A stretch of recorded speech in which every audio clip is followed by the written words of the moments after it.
dan. Pred dobro uro smo končali Komisijo za nadzor javnih financ, ki je se sestala na našo pobudo, in sicer zaradi tega, ker smo v Novi Sloveniji ugotovili dvoje.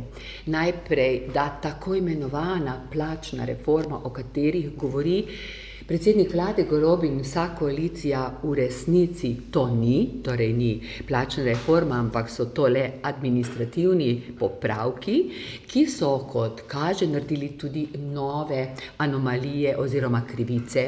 Sami spremljate medije in veste, da tisti, ki so od te reforme največ pričakovali, so tudi najbolj razočarani. To so tisti, ki imajo najnižje plače. Videli ste, da so kuharice, učitelji, medicinske sestre, tisti, ki delajo po domovih starejših občanov, močno razočarani, ker so dobili v resnici manjše plače kot pred to tako imenovano reformo. In dejansko zdaj pričakujemo, da bojo koalicija spoznala svoje napake in jih tudi odpravila. Zaradi tega smo poleg današnje seje Komisije za nadzor javnih financ tudi dali pobudo za nujno sejo Odbora za notranje zadeve, kjer bi dejansko razpravljali o teh anomalijah, pripravili sklep, da vlada takoj pristopi k reformi te reforme in krivice odpravi. Smo pa zaznali eno drugo krivico, in to je vzporedni sistem povečevanja plač za izbrance. To je tako imenovani povečan obseg dela. Tudi iz medijev pa so dali podatke posamezna ministrstva oziroma ministri, smo ugotovili, da v lanskem letu so določena ministrstva kar 80% vsem zaposlenim uradnikom izplačevala povečan obseg dela. Nekatera 60%, večinoma pa povprečno 30% zaposlenih uradnikov je dobivalo povečan obseg dela, kar ni nič drugega kot večja plača za 20%. Največ je povečanega obsega dela plačalo Ministrstvo za infrastrukturo, potem je tu Ministrstvo za visoko šolstvo, Ministrstvo za šolstvo. Kaj je povečan obseg dela? Zakon točno določa, da se ga izplačuje takrat, kadar določen javni uslužbenec dela namesto tistega javnega uslužbenca, ki je v bolniškem staležu, ali pa tistega, ki ga ni še zaposlenega, pa je v odobrenem kadrovskem načrtu. In denar za to izplačilo gre izključno lahko iz prihranka teh, ki jih tam ni. To se pravi, če je nekdo v bolniškem staležu, ostane prihranek, če je nezasedeno delovno mesto, ostane prihranek. In samo ta denar se sme izplačati. In zdaj naše temeljno vprašanje. Kaj se dogaja z vodenjem ministrstev, če ali nimajo zasedenih delovnih mest, pa morajo to izplačevati? Ali pa je toliko ljudi na bolniških? Eno in drugo kaže na to, da ta vlada in ta ministri niso sposobni voditi svojih uslužbencev. Kdo odloča o povečanem obsegu dela? Vsak minister posebej. Zato si upam trditi, glede na podatke, ki jih imamo iz javno dostopnih evidenc, da so ministri kršili zakonodajo, ko so izplačevali toliko ljudem povečan obseg dela. Da ne, da so samo kršili, tudi nepravilno so po naše trošili proračunski denar. In ker so ministri politiki, so pravzaprav politično odločali, kdo bo ta denar dejansko dobil, kdo bo nagrajen. Zdaj vemo, da so bili nagrajeni vsi po kabinetih, ti so bili nagrajeni s povečanim obsegom dela tudi med dopusti. Me pa skrbi, da dejansko skoraj večina ljudi na ministrstvih dobi povečan obseg dela samo zato, ker pravilno preklada papirje. Kajti pazite, jaz govorim o uradnikih, ki delajo na ministrstvih, torej prekladajo papirje. Medtem pa, ko javni uslužbenci, ki delajo po zavodih, to pa so zdaj medicinske sestre, to so negovalci v domovih starejših, to so učitelji, ti pa tega povečanega obsega dela ne dobijo. Ali pa ga dobijo zelo malo. Zakaj? Zato, ker direktorji in ravnatelji za to nimajo denarja. In nekdo, ki si želi obdržati delavca v domu starejših občanov, nima nič drugega na razpolago, kot da prosi tega delavca naj ostane. Vi pa veste, da hodimo v službo vsi zaradi denarja. Zato smo danes izrecno prosili predstavnika ministrstva za solidarno družbo, kamor sodijo domovi starejših občanov, in name so se obrnili direktorji, da naj takoj dajo svojim direktorjem navodila, kako bojo tudi oni ta institut, ki ga zakon določa, lahko uporabili v prid delavcem in s tem tudi v prid varovancem. Direktorji pravijo, da za zdaj še niso dobili nikakršnega uradnega obvestila, kako naj to naredijo, in kar je najbolj pomembno, zagotovila vlade, da jim bo te stroške krila. Kajti cene bivanja v domovih za starejše ali pa cene vrtcev se zaračunajo tistim, ki te storitve potrebujejo. To se pravi v domovih starejših občanov varovancev, in bi ta povečan obseg dela se zažrl v ceno varovancev, v vrtcih pa naprimer v ceno vrtca. In tukaj jaz vidim eno veliko neenakost, da ne rečem neenakopravnost. Uradnikom, ki so povšeči svojim ministrom in vladajoči koaliciji, se plače lahko nekritično povečujejo z vzporednim sistemom, ki ni plačni sistem, medtem ko pa tistim javnim uslužbencem, ki nudijo ljudem storitve, od kvalitete katerih je včasih odvisno tudi življenje posameznikov, pa se ne pride naproti in se jim ne nudi ta možnost večjega plačila, seveda za več dela. Zato smo ugotovili, da so očitno sindikati zelo na pamet ali pa pod političnim vplivom podpisali soglasje k tej reformi, da z njo ni nihče zadovoljen in da bo jo treba popraviti. Po drugi strani smo na komisiji sprejeli sklep, da naj vlada v roku enega meseca ugotovi in poroča, ali so bili vsi ti povečani obsegi dela v skladu z zakonodajo, za katera dela so bili izplačani, kaj od tega imamo davkoplačevalci, in tudi, ali so ministri kršili zakonodajo.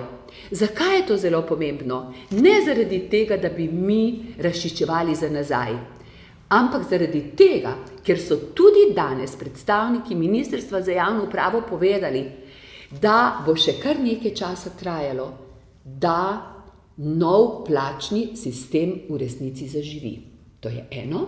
In drugo, da bo ta institut povečanega obsega dela se še letošnje celo leto uporabljal v skladu z staro zakonodajo, medtem ko tudi nova ne bo prinesla kaj posebnega, kar pomeni, da je zelo odvisno od odgovornosti posameznega vodje, direktorata, sektorja in na koncu ministra, ki mora podpisati, kako se bo v resnici v letošnjem letu delil ta denar in komu se bo delil.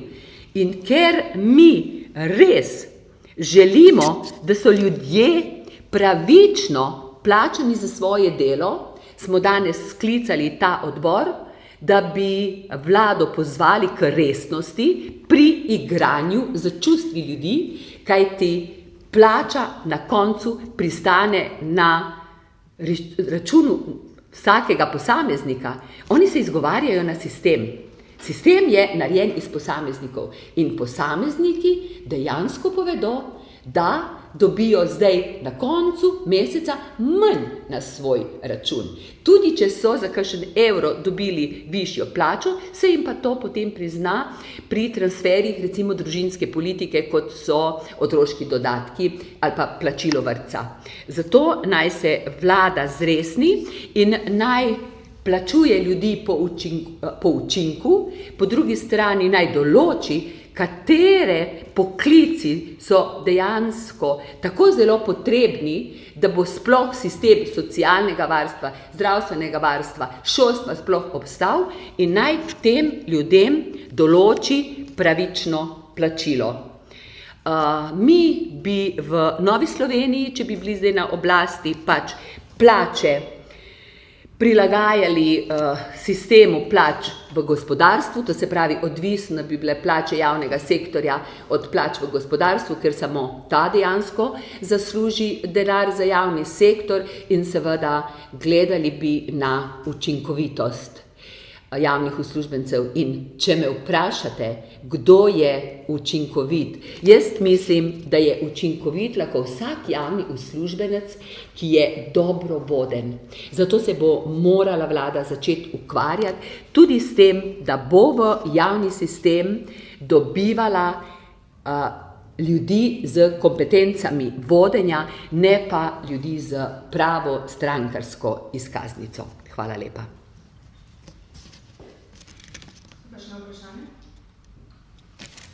Ja, mogoče na vladni strani govorijo, da se neupravičeno govorijo o pričakovanih rezultatih te reforme in da so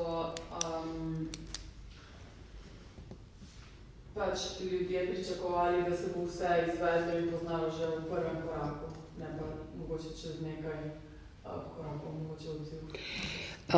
Zdaj, kaj na vladi zdaj govorijo in mislijo, ne vem. Vem pa, da so, ko so predstavljali tako imenovano plačno reformo, to predstavljali kot zelo velik njihov dosežek. Predsednik vlade je naredil eno veliko kljukico, da je ena od reform pod streho. Reforma je delana za ljudi, je tako. In če ljudje z njo niso zadovoljni, je nekaj z njo narobe. Sama sem na matičnem odboru, katerega članica sem in kasneje tudi na samem plenarnem zasedanju opozarjala, da v tem trenutku prvič nihče ne zna zračunati, tudi oni ne, ker so mi to priznali, koliko bo nek javni uslužbenec, ki je danes v plačnem razredu J, ki je mimogrede najslabše plačan, dobil letos, koliko naslednje leto in koliko leta 2028. Tega mi ni nihče znal povedati, kar pomeni, da nihče v resnici ni vedel, kakšni bojo učinki, konkretni učinki na določeno plačo posameznega javnega uslužbenca. Drugo, kar je pa tudi zelo pomembno, to reformo bo morala izvajati naslednja vlada, ne? Ker ti končala, če se je začela leta 25, to je letos, 25, 26, 27 in konča se 28.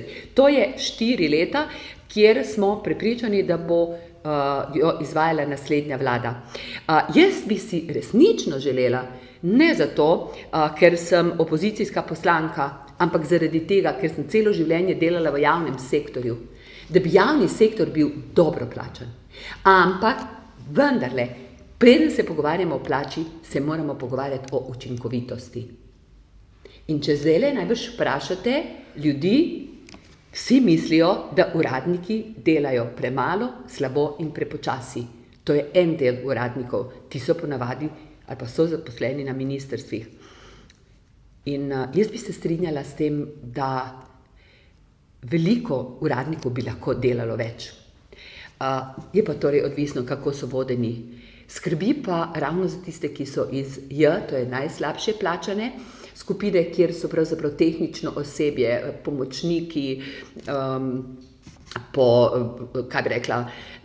kuharji recimo, pa brez hrane ne gre, ti so izrazito nezadovoljni in dejansko to skrbi, da ti, ki so najmanj plačani, pa jih v resnici najbolj v tem trenutku potrebujemo, da sploh sistem deluje, so nezadovoljni in zelo, zelo hitro bo treba te anomalije, za katere so navsezadnje tudi iz Ministrstva za javno upravo priznali, da bo jih treba čim prej odpraviti. Naj vas spomnim, da je v eni od oddaj tudi minister Han, ki je minister za gospodarstvo, priznal, da bo treba te anomalije odpraviti, kajti ljudje odhajajo in to ni dobro. Na drugo stran pa prihajajo tujci, ki se pa tudi v našem sistemu ne znajdejo. Torej, zelo hitro bo treba na tem področju ukrepati. Sama kar dobro poznam razmere v zdravstvu in razmerje v DSO-jih, tudi nekoliko v šolstvu in mislim, da so povsod razmere kar kritične in da bo treba dejansko poklice, ki so v tem trenutku življenjsko pomembni za delovanje naše družbe, da bo treba drugače ovrednotiti oziroma čim hitrejše jim ne samo govoriti o višjih plačah, ampak bojo morali to čutiti na svojih računih.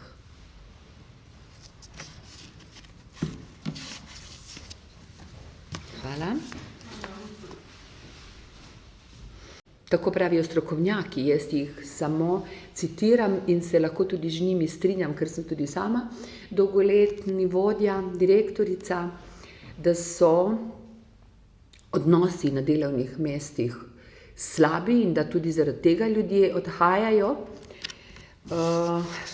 Na ministrstvih povejo, da še tako slabih odnosov, kot jih čutijo pod to vlado, ni še bilo, zaradi tega, ker šteje samo to, čigav si in ne koliko znaš, ker če kaj znaš, si moteč in te pospravijo, ampak če si tiho ali pa če si naš, pa dobiš tudi povečan obseg dela, kar se je jasno izkazalo tudi, kot sem rekla, v kabinetih, in potem tisti, ki se čutijo prezrte in prizadete, pa tudi pobegnejo v bolniško in že tako je premalo delovne sile in če bomo še to dopuščali in če se ne zavemo, da so dobri odnosi, pogoj za dobro delo, bo hudo. Glejte, v tem trenutku je v javnem sektorju dela 188 tisoč ljudi na več kot 5000 različnih delovnih mestih. In od njihovega dela je dejansko odvisna kvaliteta življenja in mislim, da je čas, da se pri zaposlovanju dejansko upošteva znanje in kvaliteto človeka in kompetence, ne pa da se popravlja celo zakone, da bi se svoje napake skrilo, ko smo pač skrivali neizpolnjevanje pogojev za zelo visoka uradniška delovna mesta. Najbrž vsi veste, o čem govorim. To je zelo, zelo napačno sporočilo, da bomo zdaj zakone prirejali svojim izbrancem in pogoje v zakonih, namesto da bi iskali ljudi, ki znajo in hočejo delati, ne glede na to, iz katere politične opcije prihajajo. Slovenija je premajhna in nima dovolj ljudi tudi z znanji in z kompetencami voditi sistem, kot se mu reče, javna uprava. Hvala.